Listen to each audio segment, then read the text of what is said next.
रिसीवरमैन सफाई कर्मचारी संघर्ष कमेटी की अगुवाई में नगर निगम के कच्चे मुलाजिमों को पक्का कराने के लिए ए जोन पर धरना दिया गया, जिसमें कमेटी के सदस्यों ने कहा कि सरकारी संघर्ष कमेटी मुलाजिमों को गुमराह कर रही है ताकि वे कच्चे मुलाजिमों को पक्का करने के लिए चल रहे आंदोलन से पीछे हट जाएं।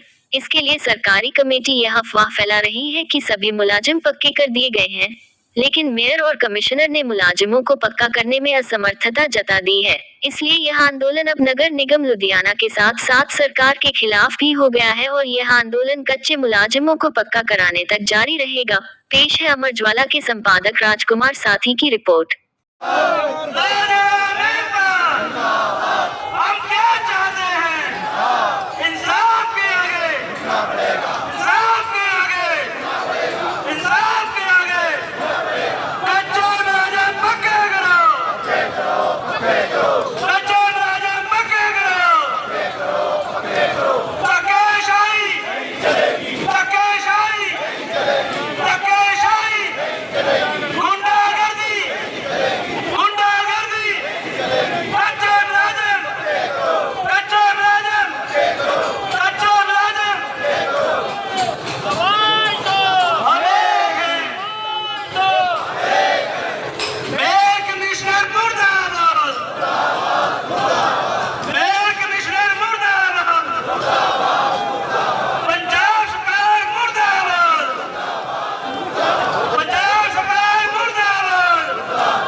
संघर्ष कमेटी है ये बड़ी शांतिपूर्वक धरना दिंदी है।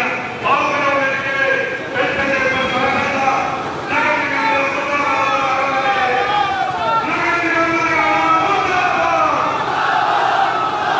नगर निगम मुर्दाबाद, पंजाब सरकार मुर्दाबाद, कच्चे मुलाजम पक्के करो,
मुलाजिम साथियों को निवेदन है चारे पासे रोड के हटे बह जाए, चारे पासे रोड का हटे घेर के बैठ जाए। सारे मुलाजिमों की बेनती है कि साडी सीनियर अगुवाई टीम फ्रंट के अंदर बैठेगी। सारे साथियों के मुलाजिमों के निवेदन है कि सारे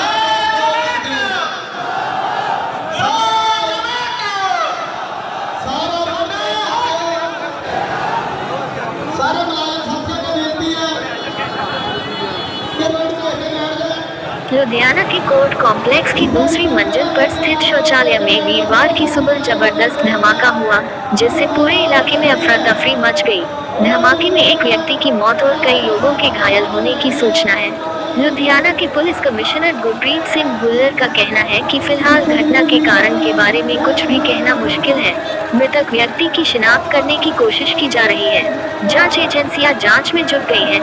दिल्ली से एनएसजी की टीम भी पहुंच रही है। जांच पूरी होने के बाद ही स्पष्ट रूप से कुछ कहा जा सकता है। पेश है अमर उजाला के संपादक राजकुमार साथी की रिपोर्ट।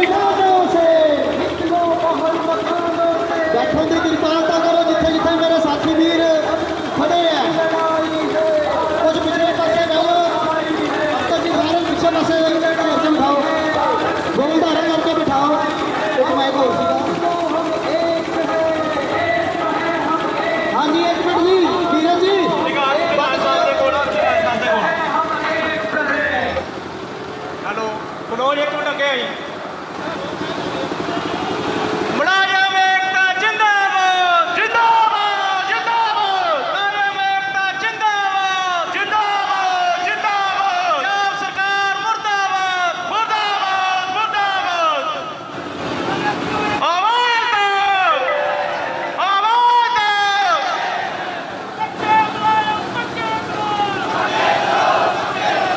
कच्चे मुलाजिम पक्के करो, कच्चे मुलाजिम पक्के करो, पक्के करो पक्के करो, कच्चे मुलाजिम पक्के करो, पक्के करो। एक मिनट इक्की दुक्की चक देंगे। एक मिनट नहीं, नारे पुलिस बंद कर दो। लुधियाने शहर ਨੂੰ ਆਪਾਂ ਨੇ ਮੈਸੇਜ ਦੇਣਾ ਕਿ ਅਸੀਂ ਅੱਜ ਸਾਡਾ ਜਿਹੜਾ ਧਰਨਾ ਘੰਟਾ ਘਰ ਪਹੁੰਚ ਚੁੱਕਾ। ਸੀਵਰਮੈਨ ਸਫਾਈ ਕਰਮਚਾਰੀ ਸੰਘਰਸ਼ ਕਮੇਟੀ ਵੱਲੋਂ ਜੋ 31 ਮਈ ਤੋਂ ਧਰਨਾ ਸ਼ੁਰੂ ਕੀਤਾ ਗਿਆ ਸੀ, ਲੁਧਿਆਣਾ ਸ਼ਹਿਰ ਦੀ ਕਾਰਪੋਰੇਸ਼ਨ ਕਮਿਸ਼ਨਰ ਤੇ ਮੇਅਰ ਜਿਹੜੇ ਕੁੰਭ ਕਰਨ ਦੀ ਨੀਂਦ ਸੁੱਤੇ ਪਏ ਸੀ, ਅੱਜ ਉਹਨਾਂ ਨੂੰ ਉਠਾਉਂਦੇ ਨਹੀਂ। ਜਿਹੜਾ ਕਾਰਪੋਰੇਸ਼ਨ ਦੇ ਵਿੱਚ ਧਰਨਾ ਲੱਗਦਾ ਸੀ, ਉਹ ਅੱਜ ਸੰਘਰਸ਼ ਕਮੇਟੀ ਵੱਲੋਂ ਘੰਟਾ ਘਰ ਦੇ ਵਿੱਚ ਪਹੁੰਚ ਚੁੱਕਾ। ਤੇ ਮੈਂ ਸਮੂਹ ਲੁਧਿਆਣਾ ਵਾਸੀਆਂ ਨੂੰ ਬੇਨਤੀ ਕਰਨਾ ਚਾਹੁੰਦਾ, ਜਿਹੜੇ ਵੀਰ ਇਹਨਾਂ ਮਜ਼ਦੂਰ ਲੋਕਾਂ ਦੇ ਨਾਲ, ਸਫਾਈ ਕਰਮਚਾਰੀ ਤੇ ਸੀਵਰਮੈਨਾਂ ਦੇ ਨਾਲ ਪਿਆਰ ਕਰਦੇ, ਉਹਨਾਂ ਸਾਰਿਆਂ ਨੂੰ ਅਪੀਲ ਕਰਦੇ ਆ ਕਿ ਜਲਦ ਤੋਂ ਜਲਦ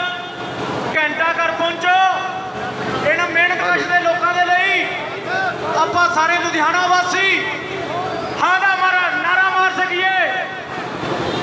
ਜਿਹੜੇ ਲੋਕ ਸਾਨੂੰ ਲੁਧਿਆਣੇ ਸ਼ਹਿਰ ਨੂੰ ਬਿਮਾਰੀਆਂ ਤੋਂ ਬਚਾਉਂਦੇ ਆ।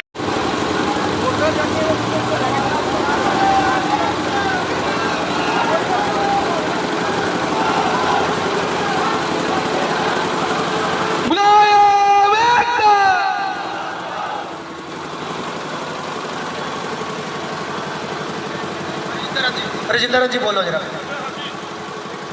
ਨਵ ਜੀ ਕੀ ਕਹਿਣਾ ਚਾਹੁੰਦੇ ਹੋ ਅੱਜ ਜਿਹੜਾ ਇਹ ਪ੍ਰਦਰਸ਼ਨ ਕਰ ਰਹੇ ਹੋ ਔਰ ਘੰਟਾ ਘਰ ਦੇ ਵਿੱਚ ਜਿਹੜਾ ਪ੍ਰਦਰਸ਼ਨ ਹੋ ਰਿਹਾ ਹੈ, ਕੀ ਕਾਰਨ ਇਹਦੇ ਪਿੱਛੇ? ਕਾਰਨ ਇਹ ਹੈ ਜੀ ਵੀ ਥੱਲੇ ਕਰ ਲਓ ਮੂੰਹ ਅਸੀਂ ਬੜੇ ਯਾਰ ਲੋਗੋ ਨੀਚੇ ਕਰੋ ਲੰਬੇ ਭਾਜੀ। ਦਿਨਾਂ ਤੋਂ ਇੱਕ ਸੰਘਰਸ਼ ਕਰ ਰਹੇ ਹਾਂ। ਉਹ ਸੰਘਰਸ਼ ਇਹ ਹੈ ਕਿ ਜਿੰਨੇ ਖਾਸ ਤੌਰ ਤੇ ਲੁਧਿਆਣੇ ਨਾਲ ਸੰਬੰਧਿਤ ਨੇ, ਚਾਹੇ ਉਹ ਸੀਵਰਮੈਨ ਨੇ, ਸਫਾਈ ਕਰਮਚਾਰੀ ਨੇ, ਮਾਲੀ ਬੇਲਦਾਰ ਨੇ, ਕੱਚੇ ਡਰਾਈਵਰ ਨੇ, ਸਰਕਾਰ ਨੇ ਇੱਕ ਫੈਸਲਾ ਕੀਤਾ ਸੀ, ਕੈਬਨਿਟ ਦਾ ਫੈਸਲਾ ਵਾ। ਉਸ ਕੈਬਨਿਟ ਦੇ ਫੈਸਲੇ ਨੂੰ ਅਸੀਂ ਇਨ ਦਿਨ ਜਿਹੜਾ ਲਾਗੂ ਕਰਾਉਣ ਵਾਸਤੇ ਸੰਘਰਸ਼ ਕਰ ਰਹੇ ਹਾਂ। ਨੰਬਰ 2, ਮਾਣਯੋਗ ਸਾਡੇ ਕਾਉਂਸਲਰ ਵੀ ਆ, ਵਾਰਡ ਨੰਬਰ 8 ਤੋਂ ਚੌਧਰੀ ਯਸ਼ਪਾਲ ਜੀ ਸਾਡੀ ਸੰਘਰਸ਼ ਕਮੇਟੀ ਦੇ ਮੈਂਬਰ ਵੀ ਆ। ਉਹਨਾਂ ਨੇ ਹਾਊਸ 'ਚ ਇੱਕ ਪ੍ਰਸਤਾਵ ਲੈ ਕੇ ਆਂਦਾ, ਮਤਾ ਨੰਬਰ 270 ਆ, 2/3 ਮੈਜੋਰਿਟੀ ਨੇ, ਮਤਲਬ 95 ਦੇ 95 ਨੇ ਇਹ ਗੱਲ ਕਹੀ ਕਿ ਬਿਲਕੁਲ ਸਹੀ ਗੱਲ ਆ, ਇਹਨਾਂ ਨੂੰ ਪੱਕਾ ਕਰਨਾ ਚਾਹੀਦਾ। ਕਿਉਂਕਿ 1992 ਤੋਂ ਸੀਵਰਮੈਨ ਤਾਂ ਵਿਚਾਰਾ 1992 ਤੋਂ ਅੱਜ ਤੱਕ ਕਦੀ ਪੱਕਾ ਹੋਇਆ ਹੀ ਨਹੀਂ। ਅਜੇ ਸਫਾਈ ਕਰਮਚਾਰੀ ਆ, ਉਹ ਕਿਤੇ ਕਿਤੇ ਵਿੱਚ ਪੱਕੇ ਹੁੰਦੇ ਚਲੇ ਵੀ ਗਏ ਆ। ਉਸ ਤੋਂ ਬਾਅਦ ਲਗਾਤਾਰ ਅਸੀਂ 31 ਮਈ ਨੂੰ, ਫਿਰ 17 ਜੂਨ ਨੂੰ, ਫਿਰ 24 ਜੂਨ ਨੂੰ, ਫਿਰ 29 ਜੂਨ ਨੂੰ, ਔਰ ਅੱਜ ਇਨ ਬਿਟਵੀਨ ਪਹਿਲਾਂ ਕਾਰਪੋਰੇਸ਼ਨ ਦੀ ਮੈਮ ਨੇ 23 ਜੂਨ ਨੂੰ ਮੀਟਿੰਗ ਬੁਲਾਈ, 24 ਨੂੰ ਸਾਡਾ ਧਰਨਾ ਸੀ, ਮੀਟਿੰਗ ਬੁਲਾ ਕੇ ਕੈਂਸਲ ਕਰਤੀ। ਫਿਰ ਦੁਬਾਰਾ ਮੀਟਿੰਗ ਜਿਹੜੀ ਆ ਪਰਸੋਂ ਬੁਲਾਈ, ਉਹਦੇ 'ਚ ਕਲੀਅਰ ਕੱਟ ਹੱਥ ਖੜੇ ਕਰਤੇ। ਨਾਲ ਇਹ ਜ਼ਰੂਰ ਕਹਿਤਾ ਕਿ ਤੁਹਾਡੀਆਂ ਮੰਗਾਂ ਬਿਲਕੁਲ ਜਾਇਜ਼ ਆ ਔਰ ਸਾਨੂੰ ਕੋਈ ਫਾਈਨੈਂਸ਼ੀਅਲ ਪ੍ਰੋਬਲਮ ਵੀ ਨਹੀਂ ਹੈ, ਲੇਕਿਨ ਇੱਕ ਸ਼ਬਦ ਆ, ਉਹ ਸ਼ਬਦ ਆ ਕੰਟਰੈਕਟ। ਜਦ ਵੀ ਅਸੀਂ ਇਹ ਗੱਲ ਪੁੱਛਣਾ ਚਾਹੁੰਦੇ ਹਾਂ ਕਿ ਕਾਰਪੋਰੇਸ਼ਨ ਦੇ ਅੰਦਰ 3 ਕੈਟਾਗਰੀ ਆ। First of all 70% DC rate ਤੇ ਸੈਂਕਸ਼ਨ ਸਿਸਟਮ, ਕਿਤੇ ਕੰਟੈਕਟ ਸਿਸਟਮ ਤਾਂ ਹੈ ਹੀ ਨਹੀਂ ਆ। ਇਹ ਜਾਣ ਬੁੱਝ ਕੇ ਪ੍ਰੀ ਪਲਾਨ ਬਰਾਬਰ ਕਰ ਰਿਹਾ ਵਾ। ਔਰ ਫਿਰ ਅਸੀਂ ਇਹ ਕਲੀਅਰ ਕਰਤਾ ਵੀ ਜੇ ਤੁਹਾਨੂੰ ਲੱਗਦਾ ਕਿ ਤੁਹਾਡੇ ਹੱਥ ਬਸ ਨਹੀਂ ਆ, ਅਸੀਂ ਪੰਜਾਬ ਸਰਕਾਰ ਨਾਲ ਲੈ ਲੈਂਦੇ। ਤੋਂ ਅੱਜ ਸਾਡਾ ਜਿਹੜਾ ਘੰਟਾ ਕੰਮ ਕਰਨਾ 2 ਘੰਟੇ ਦਾ ਵਾ, ਉਹ ਇਸੇ ਕਰਕੇ ਆ ਕਿ ਪੰਜਾਬ ਸਰਕਾਰ ਜਿਹੜੀ ਆ ਸ਼ਾਇਦ ਇਸ ਕਰਕੇ ਸੁੱਤੀ ਪਈ ਆ ਵੀ ਇਹਨਾਂ ਦੀ ਲੜਾਈ ਜਿਹੜੀ ਆ ਉਹ ਕਾਰਪੋਰੇਸ਼ਨ ਦੇ ਨਾਲ। ਕਾਰਪੋਰੇਸ਼ਨ ਨੇ ਤਾਂ ਆਪਣੀ ਗੱਲ ਕਲੀਅਰ ਕਰਤੀ ਵੀ ਫਾਈਨੈਂਸ਼ੀਅਲ ਪ੍ਰੋਬਲਮ ਸਾਨੂੰ ਕੋਈ ਨਹੀਂ, ਪੋਸਟਾਂ ਸਾਡੇ ਕੋਲ ਆ, ਬਸ ਇੱਕ ਸ਼ਬਦ ਜਿਹੜਾ ਕੰਟੈਕਟ ਸ਼ਬਦ ਜਿਹੜਾ ਉਸ ਨੂੰ ਕਲੀਅਰ ਕਰਾ ਲਓ। ਉਹ ਅੱਜ ਸਾਡੀ ਲੜਾਈ ਜਿਹੜੀ ਆ, ਜਿਹਦਾ ਰੁੱਖ ਜਿਹੜਾ ਵਾ ਅੱਜ ਚੇਂਜ ਹੋ ਗਿਆ, ਹੁਣ ਸਾਡੀ ਲੜਾਈ ਜਿਹੜੀ ਉਹ ਪੰਜਾਬ ਸਰਕਾਰ ਨਾਲ ਅੱਜ ਤੋਂ ਬਾਅਦ ਸ਼ੁਰੂ ਹੋਣ ਜਾ ਰਹੀ ਆ। ਔਰ ਬਹੁਤ ਜਲਦ ਪੰਜਾਬ ਦੀ ਅਸੀਂ ਮੀਟਿੰਗ ਬੁਲਾਂਗੇ, ਇਸ ਨੂੰ ਰਾਜ ਪੱਧਰੀ ਪ੍ਰੋਗਰਾਮ ਜਿਹੜਾ ਵਾ ਉਸ ਦੀ ਵੀ ਘੋਸ਼ਣਾ ਜਿਹੜੀ ਕਰਨ ਜਾ ਰਹੇ ਆ। ਮੈਂ ਤੁਹਾਡੇ ਮਾਧਿਅਮ ਤੋਂ ਬੇਨਤੀ ਦਾ ਬਹੁਤ ਤੁਹਾਡਾ ਦਾਨਵ ਜੀ ਲੁਧਿਆਣੇ ਦੇ ਵਿੱਚ ਹੀ ਮਤਲਬ ਕਿ ਜਿਹੜੇ ਰਹਿ ਗਏ ਸੀ ਮੁਲਾਜ਼ਮ ਇਹ ਕੀਤੇ ਕਿ ਪੂਰੇ ਪੰਜਾਬ ਦੇ ਰਹਿੰਦੇ ਆ? 4200 ਦੇ ਕਰੀਬ ਇਕੱਲੇ ਲੁਧਿਆਣੇ 'ਚ ਆ ਜੀ। ਹਾਂਜੀ, ਜਿਹੜੀ ਇਹਨਾਂ ਨੇ ਇਹ ਗੱਲ ਕਹੀ ਆ ਕਿ ਸਾਡੇ ਕੋਲ ਜੀ 2415 ਬੰਦੇ ਨੇ, ਅਸੀਂ ਕਹੇ 2415 ਤਾਂ ਪੱਕੇ ਕਰੋ। ਫਿਰ ਜੇ ਤੁਸੀਂ ਇਹ ਮੰਨਦੇ ਆ ਕਿ ਸਾਡੇ ਕੋਲ 2415 ਦੀ ਲਿਸਟ ਕੰਪਲੀਟ ਆ, ਬਾਕੀ ਦੀ ਅਸੀਂ ਕੰਪਲੀਟ ਕਰ ਰਹੇ ਆ, ਤਾਂ 2415 ਨੂੰ ਦੇਣ। ਜੇ ਤੁਸੀਂ 12 ਜਣਿਆਂ ਨੂੰ ਨਿਯੁਕਤੀ ਪੱਤਰ ਦੇ ਸਕਦੇ ਆ ਤੇ 2415 ਨੂੰ ਕਿਉਂ ਨਹੀਂ ਬਈ? ਇਟ ਮੀਨਸ ਮੈਲਾਫਾਈ ਟੈਂਸ਼ਨ ਆ, ਜਾਣ ਬੁੱਝ ਕੇ ਸਾਰਾ ਕੁਝ ਹੋ ਰਿਹਾ। ਵਿੱਚ ਇਹਦੇ ਮਹਿਲਾਵਾਂ ਵੀ ਨਹੀਂ, ਬਹੁਤ ਮਹਿਲਾਵਾਂ ਵੀ ਆ, ਕਈ ਤਾਂ ਬਜ਼ੁਰਗ ਹੋ ਗਏ ਵਿਚਾਰੇ, ਜਿਨ੍ਹਾਂ ਨੂੰ ਤਾਂ ਵਿਚਾਰੇ ਨੂੰ ਇਹ ਆਸ ਦੀ ਕਿਰਨੀ ਖਤਮ ਹੋ ਗਈ ਸੀ ਕਿ ਸਾਨੂੰ ਵੀ ਪੱਕਿਆ ਕਰਨਗੇ, ਅਸੀਂ ਵੀ, ਸਾਨੂੰ ਵੀ। ਅਗਲੀ ਰਣਨੀਤੀ ਕੀ ਹੋਊਗੀ ਤੁਹਾਡੀ? ਅਗਲੀ ਰਣਨੀਤੀ ਜਿਹੜੀ ਆ ਭੁੱਖ ਹੜਤਾਲ ਦੀ ਆਲਮੋਸਟ ਜਿਹੜੀ ਆ ਅਸੀਂ ਸੰਘਰਸ਼ ਕਮੇਟੀ ਦੀ ਮੀਟਿੰਗ ਇਸ ਤੋਂ ਬਾਅਦ ਕਰਾਂਗੇ ਤੇ ਲਗਾਤਾਰ ਸਾਡਾ ਭੁੱਖ ਹੜਤਾਲ ਦਾ ਜਿਹੜਾ ਕੰਮ ਜਾਰੀ ਰਹੂਗਾ। ਔਰ ਥੋੜੇ ਦਿਨ ਬਾਅਦ ਹਾਲਾਤ ਅਗਰ ਇਦਾਂ ਦੇ ਨਹੀਂ, ਜਦੋਂ ਇਹਨਾਂ ਦੇ ਕੰਨ ਤੇ ਜੂੰ ਨਾ ਸਿਰਕੀ, ਤਾਂ ਮਜਬੂਰੀ ਫਿਰ ਸਾਨੂੰ ਹੜਤਾਲ ਜਿਹੜੀ ਆ ਉਸ ਦੀ ਘੋਸ਼ਣਾ ਜਿਹੜੀ ਆ ਉਹ ਕਰਨੀ ਪਊਗੀ। ਜਿਹੜਾ ਇਹ ਧਰਨਾ ਪ੍ਰਦਰਸ਼ਨ ਤੁਹਾਡਾ ਹੈ, ਜਿਨ੍ਹਾਂ ਨੇ ਸਭ ਤੋਂ ਪਹਿਲਾਂ ਮੈਂ ਸਾਡੇ ਮੁਲਾਜ਼ਮਾਂ ਦਾ ਦੁੱਖ ਸਮਝ ਕੇ ਸੰਘਰਸ਼ ਕਮੇਟੀ ਦੇ ਉਹ ਸਾਰੇ ਇੱਥੇ ਆਏ ਆ, ਔਰ ਅਜੇ ਹੋਰ ਵੀ ਕਾਉਂਸਲਰ, ਜੋ ਕਿ ਸਿਵਰ ਹੋਰ ਵੀ MLA ਸਫਾਈ ਕਰਮਚਾਰੀ ਤਿਆਰੀ ਕਰ ਬੈਠੇ ਆ, ਔਰ ਮੈਂ ਨਰੇਸ਼ ਸਿੰਘ ਉਹਨਾਂ ਦੇ ਫੋਨ ਆ ਰਹੇ ਆ, ਇਸ ਸੰਘਰਸ਼ ਕਮੇਟੀ ਦਾ ਮੈਂਬਰ ਹਾਂ। ਉਹ ਸ਼ਾਮਿਲ ਹੋਣਾ ਚਾਹੁੰਦੇ ਤੁਹਾਡੀ ਸਾਡੇ ਧਰਨੇ ਦੇ ਵਿੱਚ। ਪਹਿਲਾ ਧਰਨਾ ਜਿਹੜਾ ਵਾ 31 ਮਈ ਪਰ ਨੂੰ ਅਸੀਂ ਦਿੱਤਾ ਸੀ, ਜਿਹਦੇ ਵਿੱਚ ਪ੍ਰਸ਼ਾਸਨ ਨੂੰ ਇਹ ਸੋਚਦੇ ਆ ਵੀ 15 ਜਿਹੜੇ ਸਾਡੇ ਟਾਈਮ ਹੱਕਾਂ ਦਿੱਤਾ ਦੀ ਸੀ। ਰਾਖੀ ਵਾਸਤੇ 17 ਤਰੀਕ ਨੂੰ ਇਸ ਧਰਨੇ 'ਚ ਆ ਰਿਹਾ ਕਰਿਆ, ਅਸੀਂ ਉਹਨਾਂ ਨੂੰ ਇੱਕ ਜੀ ਹਫ਼ਤੇ ਦਾ ਆਇਆ ਟਾਈਮ ਦਿੱਤਾ ਸੀ। ਫਿਰ ਅਸੀਂ ਪਰ ਜੇ ਕੋਈ 24 ਤਰੀਕ ਨੂੰ ਧਰਨੇ ਦਾ ਕੋਈ ਰਾਜਨੀਤਿਕ ਸਵਾਰਥ ਲੈ 72 ਕੇ ਘੰਟੇ ਦਿੱਤੇ ਸੀ। ਇਸ ਔਰ ਉਸ ਧਰਨੇ ਤੋਂ ਦੇ ਵਿੱਚ ਆ ਬਾਅਦ ਰਿਹਾ 29 ਤਰੀਕ ਨੂੰ ਇਹ ਸਾਨੂੰ ਉਹਦੀ ਧਰਨਾ ਲੋੜ ਨਹੀਂ। ਦਿੱਤਾ ਔਰ ਉਦੋਂ ਅਸੀਂ ਕਿਹਾ ਸੀ ਅਸੀਂ ਇਸ ਕਰਕੇ ਹੁਣ ਜਿਹੜਾ ਆਪਾਂ ਸੰਘਰਸ਼ ਸਾਰਿਆਂ ਨੇ ਸਾਨੂੰ 1 ਮਹੀਨੇ ਧਰਨੇ ਨੂੰ ਬਾਅਦ ਹੋਰ ਮਜ਼ਬੂਤ ਕਰਕੇ ਮੀਟਿੰਗ ਬੁਲਾਈ ਸੀ ਇਹਦੀ ਚੋਣ ਹੀ ਆਪਣੀ ਆਵਾਜ਼ ਬੁਲੰਦ ਕਰਨੀ ਹੈ ਸਾਥੀਓ। ਗੱਲ ਨਹੀਂ ਨਿਕਲਿਆ। ਜਿਹੜੀ ਇਹ ਆਵਾਜ਼ ਜਦੋਂ ਤੁਹਾਨੂੰ ਮੈਂ ਦੱਸਣਾ ਚੰਡੀਗੜ੍ਹ ਦੇ ਵਿੱਚ ਜਿਹੜੇ ਮੁੱਖ ਮੰਤਰੀ ਕਿ ਪਹਿਲੇ ਹਰਭਜਨ ਮਾਨ ਸਰਦਾਰ ਚਰਨਜੀਤ ਸਿੰਘ ਚੰਨੀ ਸਾਹਿਬ ਹਰਭਜਨ ਸਿੰਘ ਭਗਵੰਤ ਮਾਨ ਸੌਰੀ ਨੀਤੀ ਪੱਤਰ ਦੇ ਕੇ ਗਏ ਜਿਹੜਾ ਭਗਵੰਤ ਮਾਨ ਉੱਥੇ ਬੈਠਾ ਔਰ ਸਾਰੇ ਲੁਧਿਆਣੇ ਜਿਹੜਾ ਜਿਹੜੇ ਰਾਤ ਕੱਚੇ ਨੂੰ ਪੀ ਮੁਲਾਜ਼ਮ ਕੇ ਉਹਨਾਂ ਨੂੰ ਪੱਕੇ ਕਰਨ ਦਾ ਕੁਛ ਆਰਡਰ ਕਰ ਦਿੰਦਾ ਉਹ ਸਵੇਰੇ ਭੁੱਲ ਪੰਜਾਬ ਜਾਂਦਾ ਸਰਕਾਰ ਵੱਲੋਂ ਹੋਇਆ ਸੀ। ਉਹਦੇ ਕੰਨਾਂ ਤੱਕ ਉਹ ਨਾ ਆਵਾਜ਼ ਤਾਂ ਪਹੁੰਚ ਜਾਵੇ ਸਾਰੇ ਮੁਲਾਜ਼ਮ ਹਾਲੇ ਤੱਕ ਪੱਕੇ ਹੋਏ ਨਾ ਸਾਰੇ ਲੁਧਿਆਣੇ ਦੇ ਵਿੱਚ ਮੁਲਾਜ਼ਮ। ਉਸ ਤੋਂ ਬਾਅਦ ਜਦੋਂ ਭਗਵੰਤ ਇੱਕ ਮਾਨ ਮਹੀਨੇ ਤੋਂ ਜ਼ਿਆਦਾ ਸੰਘਰਸ਼ ਚੱਲਦੇ ਨੂੰ ਹੋ ਗਿਆ 13/4/2022 ਨੂੰ ਪਰ ਉਦੋਂ ਤੱਕ ਉੱਧਰੋਂ ਵੀ ਉਹਦੀ ਇੱਕ ਆਵਾਜ਼ ਜਿਹੜਾ ਨਹੀਂ ਪੱਤਰ ਪਹੁੰਚੀ ਕਾਰਪੋਰੇਸ਼ਨ ਨੂੰ ਆ ਗਿਆ ਨਾ ਵੀ ਉਹਦੇ ਇਹਨਾਂ ਨੂੰ ਕੰਨੀ ਪੱਕਿਆ ਕੋਈ ਕਰ view ਆਇਆ। ਪਰ ਲੁਧਿਆਣੇ ਦੇ ਮੇਅਰ ਸਾਹਿਬ ਕਰਕੇ ਲੁਧਿਆਣੇ ਦੇ ਕਮਿਸ਼ਨਰ ਸਾਹਿਬ ਮੈਂ ਤੁਹਾਨੂੰ ਅਤੇ ਸਾਰਿਆਂ ਇੱਥੇ ਨੂੰ ਦਾ ਬੇਨਤੀ ਕਰਦਾ ਪ੍ਰਸ਼ਾਸਨ ਮੁਲਾਜ਼ਮਾਂ ਨੂੰ ਜਦੋਂ ਪੱਕਾ ਵੀ ਨਹੀਂ ਕਰ ਧਰਨਾ ਰਿਹਾ। ਲੱਗੇ ਇਸ ਕਰਕੇ ਜਿਹੜਾ ਇਹ ਧਰਨਾ ਜਿਹੜਾ ਵਾ ਰੈਗੂਲਰ ਅਸੀਂ ਦੇ ਰਹੇ ਹਾਂ। ਆਪਣੇ ਪਰਿਵਾਰ ਉਸ ਤੋਂ ਨੂੰ ਨਾਲ ਬਾਅਦ ਲੈ ਵੀ ਕੇ ਅੱਜ ਆਉਣਾ। ਧਰਨਾ ਕਿਉਂਕਿ ਹੁਣ ਇੱਥੇ ਲੜਾਈ ਰੋਟੀ ਦੀ ਹੈਗੀ ਕਾਰਪੋਰੇਸ਼ਨ ਆ। ਦਫ਼ਤਰ ਇੱਥੇ ਦੇ ਰਹੇ ਹਾਂ ਇਹ ਜ਼ੋਨ ਤੇ। ਇਸ ਤੋਂ ਬਾਅਦ ਅਸੀਂ ਘੰਟਾ ਘਰ ਨੌਕਰੀ ਦੇ ਚੌਂਕ ਦੇ ਵਿੱਚ ਜਾ ਕੇ ਸਾਡੇ ਘਰ ਦਾ ਜਿਹੜੇ ਗੁਜ਼ਾਰਾ ਮਾਨਯੋਗ ਚੱਲਦਾ ਮੁੱਖ ਮੰਤਰੀ ਆ ਪੰਜਾਬ ਦੇ ਭਗਵੰਤ ਮਾਨ ਜੀ ਨੂੰ ਉਹ ਗੁਜ਼ਾਰਾ ਨੌਕਰੀ ਦੀ ਉਹਨਾਂ ਨੂੰ ਇੱਕ ਤਨਖਾਹ ਮੰਗ ਪੱਤਰ ਸਾਡੇ ਪਰਿਵਾਰ ਦਾ ਭੋਜਨ ਦੇਣਾ ਵਾ ਪਾਲਣ ਪੋਸ਼ਣ ਉੱਤੇ ਹੁੰਦਾ। ਤਾਂ ਜੋ ਜਿਹੜੇ ਇਸ ਕੱਚੇ ਕਰਕੇ ਮੁਲਾਜ਼ਮ ਆ ਪਰਿਵਾਰ ਦਾ ਵੀ ਹੋ ਸਕਣ। ਪਰਿਵਾਰ ਦੀ ਵੀ ਜ਼ਿੰਮੇਵਾਰੀ ਆ ਕੱਚੇ ਇਸ ਘਰ ਦੇ ਸ਼ਾਮਲ ਹੋ ਕੇ ਸੇਵਕ ਆਪਣੀ ਆਵਾਜ਼ ਬੁਲੰਦ ਕਰੋ ਮਾਲੀ ਤਾਕਿ ਬੇਲਦਾਰ ਹੈ ਅੰਨੀ ਮੇਰੀ ਸਰਕਾਰ ਚਾਹੇ ਦਰਜਾ 4 ਦੇ ਮਜਬੂਰ ਹੋ ਜਾਵੇ। ਜਦ ਤੱਕ ਉਹ ਪੱਕੇ ਸਾਨੂੰ ਨਹੀਂ ਨੋਟੀਫਿਕੇਸ਼ਨ ਕਰਕੇ ਸਾਡਾ ਜਿਹੜਾ ਉਹ ਆਪ ਆ ਕੇ ਔਰ ਸਾਡੇ ਜਾਰੀ ਮੱਥੇ ਤੇ ਆ ਕੇ ਔਰ ਕੱਲ੍ਹ ਸਾਨੂੰ ਤੋਂ ਆਪ ਆਰਡਰ ਦੇ ਸਾਡੀ ਸਾਨੂੰ ਜਿਹੜੀ ਹੈ ਪੱਤਰ ਦੇਣ ਭੁੱਖ ਬਹੁਤ ਬਹੁਤ ਹੜਤਾਲ ਧੰਨਵਾਦ ਸ਼ੁਰੂ ਹੋਣ ਟੀਕਾ ਵਾਸਤੇ ਚੱਲ ਜਾਰੀ ਹੈ ਤੇ ਇਹ ਜ਼ੋਨ ਤੇ ਅੱਜ ਘੰਟਾ ਘਰ ਜਿਹੜਾ ਤੁਸੀਂ ਪ੍ਰਦਰਸ਼ਨ ਕਰ ਰਹੇ ਹੋ ਉਹ ਕੀ ਹੈ ਜੀ? जोश ਅੱਜ ਘੰਟਾ ਘਰ और से जोश लाता नीरज जी ने ਪੂਰਾ ਪ੍ਰਦਰਸ਼ਨ ਹੈ ਸਾਡਾ।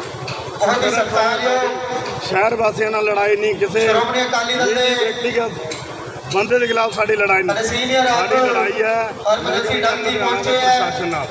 ਉਹਨਾਂ ਦਾ ਪਹੁੰਚਣ ਦੇ ਸਰਕਾਰ ਜੀ ਤੋਂ ਇੱਕ ਨੋਟਿਸ ਧੰਨਵਾਦ ਕਰਦੇ ਆ ਪੰਜਾਬ ਸਰਕਾਰ ਵੱਲੋਂ ਸਾਰੇ ਮੁਲਾਜ਼ਮ ਸਾਥੀਆਂ ਵਿੱਚੋਂ ਪੱਕੇ ਕਰਨ ਦੇ। ਔਰ ਮੈਂ ਤੁਹਾਨੂੰ ਕਪਿਲ ਦੱਸਣਾ ਸਰਸਾ ਚਾਹੁੰਦਾ ਜੀ, ਕਿ ਬਹੁਤ ਸਾਰੀ ਬਨਾਰਸੀ ਨੰਬਰਦਾਰ ਜੀ, ਉਹਦੇ ਵਿੱਚ ਸਨੀ ਬਾਲੂ ਜੀ, ਸਰਕਾਰੀ ਸੰਘਰਸ਼ ਰਿੱਕੀ ਕਮੇਟੀ ਵੀ ਆ। ਜੀ, ਸਾਜਨ ਉਹ ਮੱਟੂ ਜੀ, ਮੁਲਾਜ਼ਮਾਂ ਨੂੰ ਗੁੰਮਰਾਹ ਅਜੇ ਕਰ ਰਹੇ ਲਾਹੌਰ ਆ। ਜੀ, ਉਹਨਾਂ ਨੇ ਸ਼ਿਵਾ ਬਹੁਤ ਰਾਓ ਦਿਨ ਜੀ, ਪਹਿਲਾਂ ਸੁਖਾ ਮੀਟਿੰਗ ਜੀ, ਕਰਕੇ ਨੀਰਜ ਕਿਹਾ ਜੀ, ਕੱਚੇ ਮੁਲਾਜ਼ਮ ਪੱਕੇ ਨੀਰਜ ਲਾਹੌਰ ਜੀ, ਪਰ ਵੀਰੋ ਕਪਿਲ ਇੱਕ ਵੀ ਗਾਂਧੀ ਮੁਲਾਜ਼ਮ ਜੀ, ਸਾਡਾ ਸਮੇਤ ਪਹੁੰਚੇ ਹਲੇ ਹੋਏ ਤੱਕ ਪੱਕਾ ਨਹੀਂ ਉਹਨਾਂ ਦਾ ਹੋਣਾ। ਅਸੀਂ ਪਹੁੰਚਣ ਇਸ ਕਰਕੇ ਤੋਂ ਸਾਡਾ ਧੰਨਵਾਦ ਸੰਘਰਸ਼ ਜਿਹੜਾ ਵਾ ਉਦੋਂ ਤੱਕ ਜਾਰੀ ਰਹੇਗਾ ਜਦ ਤੱਕ ਸਾਰੇ ਮੁਲਾਜ਼ਮ ਜਿਹੜੇ ਪੱਕੇ ਨਹੀਂ ਹੋ ਜਾਣਗੇ। ਤੁਹਾਡੇ ਜਿਹੜੇ ਮੁਲਾਜ਼ਮ ਸੀ ਉਹਨਾਂ ਨੇ ਪਹਿਲੇ ਕਿਹਾ ਸੀ ਆਪਣੇ ਪੱਕੇ ਸਾਥੀਆਂ ਹੋ ਗਏ ਸਮੇਤ ਪਹੁੰਚੇ ਉਹਨਾਂ ਨੇ ਦੇ ਤੇ ਹੁਣ ਕਹਿ ਰਹੇ ਪੱਕੇ ਨਹੀਂ ਹੋ ਰਹੇ। ਧੰਨਵਾਦ ਕਰਦੇ ਜਿਹੜੇ ਸਾਡੇ ਮੁਲਾਜ਼ਮਾਂ ਦਾਰੂ ਨੂੰ ਪਤਿਕ ਤੋਂ ਕੁਝ ਜਿਹੜੇ ਅਫਸਰਾਂ ਦੇ ਚਰਚੇ ਆ ਉਹ ਗੁੰਮਰਾਹ ਕਰ ਰਹੇ ਆ। ਉਹਨਾਂ ਨੂੰ ਮੈਂ ਬੇਨਤੀ ਕਰਨਾ ਚਾਹੁੰਦਾ ਮੈਂ ਕਿ ਵੀਰੋ ਆਪਾਂ ਗੁੰਮਰਾਹ ਨਹੀਂ ਹੋਣਾ, ਆਪਾਂ ਸੰਘਰਸ਼ ਕਰਨਾ ਵਾ ਔਰ ਤੁਹਾਨੂੰ ਸਾਰਿਆਂ ਨੂੰ ਪੱਕੇ ਕਰਾ ਕੇ ਲੈਵਾਂਗੇ। ਉਹਦੇ ਲਈ ਸਾਨੂੰ ਜਿਹੜੀ ਮਰਜ਼ੀ ਕੁਰਬਾਨੀ ਕਿਉਂ ਨਾ ਦੇਣੀ ਪਏ। ਧੰਨਵਾਦ। ਜੈ ਵਾਲਮੀਕੀ, ਜੈ ਭੀਮ।